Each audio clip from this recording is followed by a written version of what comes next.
o'zi tuzalib ketdi yoki yengil lechina yoki o'sha tepadigan xotinlar bor, o'shalar tepdi, o'shadan keyin yaxshi bo'lib ketdi deyishadi. Buni asosiy to'qimasi endi rivojlanayotgan davrda o'rnini chandiqlar qoplab oladi. Mayak o'smay qoladi. Ya'ni spermatozoid ishlab chiqaradigan hujayralar shakllanmay qoladi. Farzandni Alloh beradi.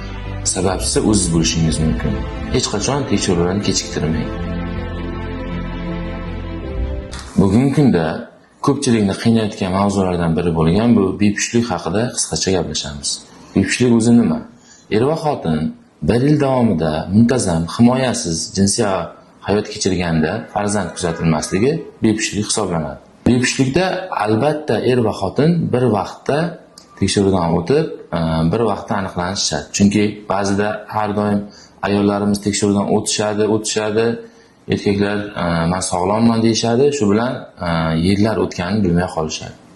Ammo bepushtlikda teng ulush, ya'ni 50% ayollarda, 50% erkaklarda sabab bo'lishi mumkin.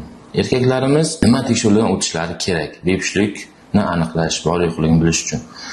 Eng birinchi qator tekshiruvlari spermogramma tahlili. Umumiy sperma tahlili, unda aktivligi, spermatozoidlarning soni, harakatchanligi, tirik o'likligi va Krüger, ya'ni morfologiyasida qanaqa o'zgarish, ya'ni bosh qanaqa, tanasi qanaqa, dumi qanaqa, shularni aniqlash kerak. Keyingi tekshiruvimiz ultratovush tekshiruvi.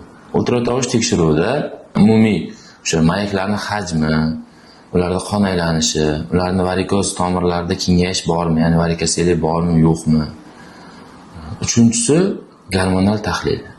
Gormonal tahlilda imенно shu spermatozoidlarga ta'sir qiladigan va ularni sonini oshirish, ularga ta'sir qiladigan harakatchanlikni o'zgartiradigan va uni boshqaradigan gormonlarimiz bor. Asosiy gormonlarimiz FSG, follikular stimullovchi gormon, LG, luyullovchi, prolaktin va testosteron. Va qo'shimcha ravishda buqoq gormon, TTG, TCT gormonlarini ham tekshirish lozim. Keyingisi infeksiyalar. Har xil jinsiy aloqadan yuqadigan infeksiyalar, torchi infeksiyalar, ular shuni sizga, ya'ni shu bepushtlikka sabab bo'luvchi omillardan biridir. Kunlik murojaat qiladigan bemorlarni deyarli 50% da o'sha farzand muammosi bilan qiynalib kelishadi. Ko'pchilik borishadi, faqatgina umumiy spermogramma topshirishadi. Aktivligi yaxshi chiqadi, soni yaxshi chiqadi, lekin 1 yil o'tdi, 2 yil o'tdi, farzand kuzatilmayapti. Ayolida hamma narsa joyida. Bunaqa holatlarda o'sha bemorlarda umumiy spermogrammaga asoslanib qolmasdan qo'shimcha MAR test, DNK fragmentatsiyasi, karyotip shu kabi tekshiruvlar qo'llaniladi. Bular nima uchun kerak bo'ladi? Tashqi ko'rinishdan spermatozoidlar yaxshi bo'lgani bilan uni ichki tuzilmasida muammo bormi, yo'qmi? U sperma harakatlanib tuxum hujayraga yetib borganda tuxum hujayraning devorini yorib kira oladimi, yo'qmi? Shu savollarga javob olish mumkin. Yana ko'pchilik bemorlarda o'sha yoshligida tepki o'tkazishadi. Xalq tilida tepki, ya'ni paratit qalqon oldi bezini yallig'lanish kasalligi yoshligida o'tkazishadi va o'sha ko'r-ko'rona o'zi tuzalib ketdi yoki yengil lechina yoki o'sha tepadigan xotinlar bor, o'shalar tepdi, o'shadan keyin yaxshi bo'lib ketdi deyishadi.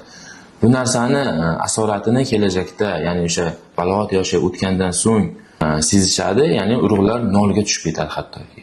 Bu qanaqa bo'ladi? O'sha kasallikni chaqiradigan virus to'liq organizmga chiqib ketmasdan o'sha yoshligida bolaning mayaklariga borib o'tirib oladi va u yoqda har xil fibrozli chandiqli prosess kechib, uni asosiy to'qimasi endi rivojlanayotgan davrda o'rnini chandiqlar qoplab oladi.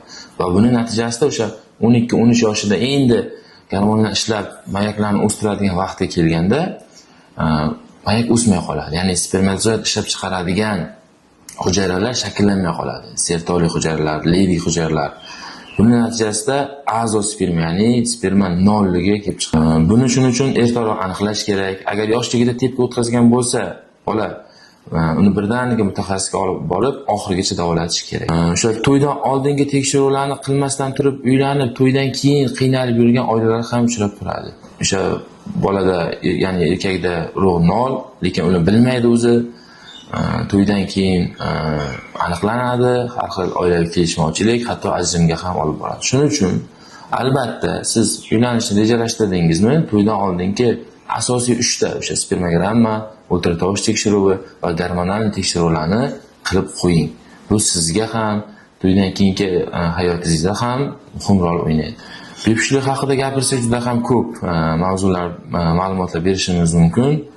Agarda sizda ham qanaqadir bepushtlikni turi, bepushtlikni sababi aniqlangan bo'lsa yoki sababsiz hech qanaqa sabab topilmayotgan bo'lsa, murojaat qiling. Biz qo'limizdan kelgancha sababini topib, davolashga harakat qilamiz. Farzandni Alloh beradi. Sababchisi o'ziz bo'lishingiz mumkin. Hech qachon tekshiruvlarni kechiktirmang.